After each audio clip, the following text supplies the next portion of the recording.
Fernando Tatis Jr., the first game he was playing with the Padres in 564 days since October 3rd, 2021, the last Major League Baseball game that Fernando Tatis Jr. played in. Now, at the plate, it was interesting because he went 0 for 5. Now, he swung at a first pitch in each and every one of his at-bats. He also hit a very hard and very deep line drive down the line that, had he just waited back on it a split second more, may have been a home run.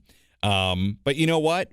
0 for 5, couple of strikeouts, considering he hadn't faced Major League pitching in that environment in 564 days. You're not going to make too much out of what Fernando did. But he did have a nice moment in right field. Made a great running catch, moving to his left late in the game. That was great to see from Fernando Tatis Jr. So all in all, if he feels good and, makes a nice play, for now, day one, you'll take that.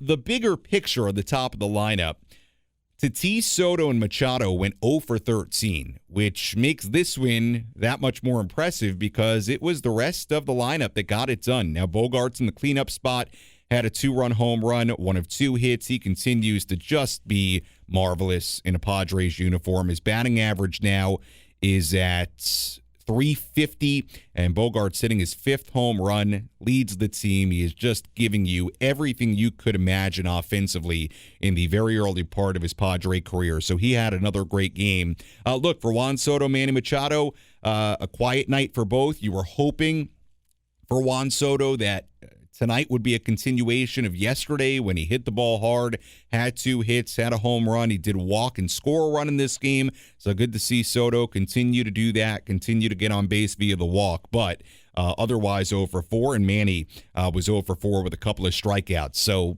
again, the top of the lineup, middle of the lineup with Soto and Machado, we're still waiting for those guys to really get going, which has obviously been a theme here in the early part of the season. But even despite that, the Padres get a win. Bogarts was a big story offensively. Trent Grisham, a big story in this game, had a couple of 2-run doubles, 1 in the second, and then the go-ahead 2-run double in the 6th inning that gave the Padres their 7-5 lead. That was great to see what he did. He continues to have some really nice moments at the start of this season, and made 1 great diving catch in center, some good defense from Trent. You get that each and every night, but he had some great offensive moments with the pair of 2-run doubles. I'll tell you what, the 2-run double he hit in the 2nd inning, that was the hardest hit ball of his career. 112.3 miles per hour off the bat. And as I'm talking about exit velocity, I should also mention that while Fernando Tatis Jr. didn't have a base hit in this game, he did hit a couple of balls really hard, and I want to pull up the exit velocities for you, so give me a second here. Fernando had a ground ball to shortstop that was 110 off the bat, so he hit it really hard, but right at the shortstop, and then he had a line out to left field that was 100 miles per hour off the bat. So, look, first game back, he hit the ball hard a couple of times, not to the right spots. You'll take it, no big deal. So that was good to see as well while we're talking about exit velos for Fernando. The other huge story in this game, the bullpen. And I've been saying it for a while now. I mean, there have been a number of guys in this bullpen that have really stepped up. And the first name we saw out of the bullpen today, Brent Honeywell. 2 scoreless innings, gave up 2 hits, worked his way out of a situation in the 5th inning where he gives up a 2-out single. Then in the 6th inning, gave up a leadoff single, pickoff throw, error on Honeywell as Rojas went to second base. And then Rojas on third base with less than 2 outs, with 1 out in that 6th inning, and Honeywell got out of it. He continued to put together really good work. 2 scoreless innings for Brent Honeywell. His ERA is down to 1.46.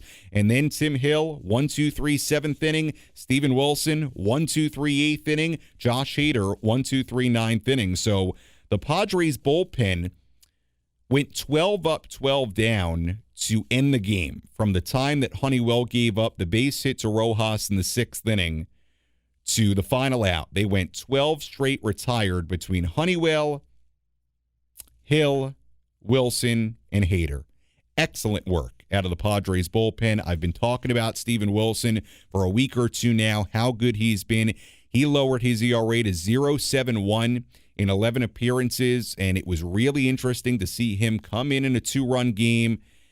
High leverage spot, a classic setup man spot. By the way, on a day where we found out Robert Suarez is going to the 60-day injured list, so we don't know when we're going to see Robert Suarez. We know it's not going to be soon because he, according to Bob Melvin earlier, he's not close to starting to throw yet.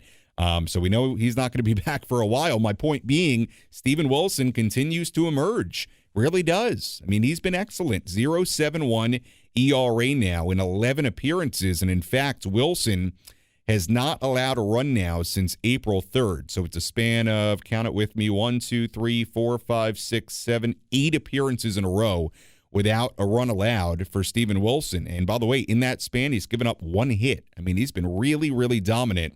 And then Josh Hader, he's picked up right where he left off in the postseason, 6 for 6 in save opportunities.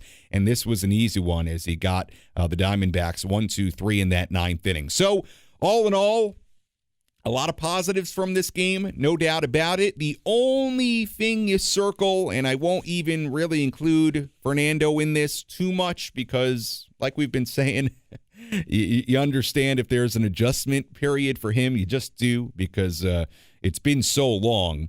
But obviously, you wanted to see Soto carry the momentum from yesterday into tonight. That really didn't happen as far as driving the ball and doing what he did yesterday at Petco Park. And Manny, a quiet day, 0 for 4. And Soto's average at the end of tonight, 183. Machado, 229. If you've heard me on the postgame show, I firmly believe those guys will get it going.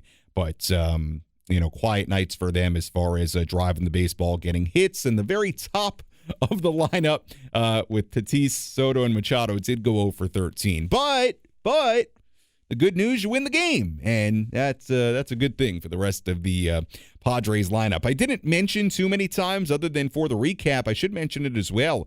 Matt Carpenter had a solo home run in this game, and that was significant because, number one, it extended the Padres' lead to 5-1, but it had been a rough go for Matt Carpenter as of late. We told you in the pregame show, Carpenter was just 2 for his last 25, and one of those hits was a bunt single. So to see Matt Carpenter drive a ball and hit a home run in this game, and then Nelson Cruz, who pinch hit for him later in the game.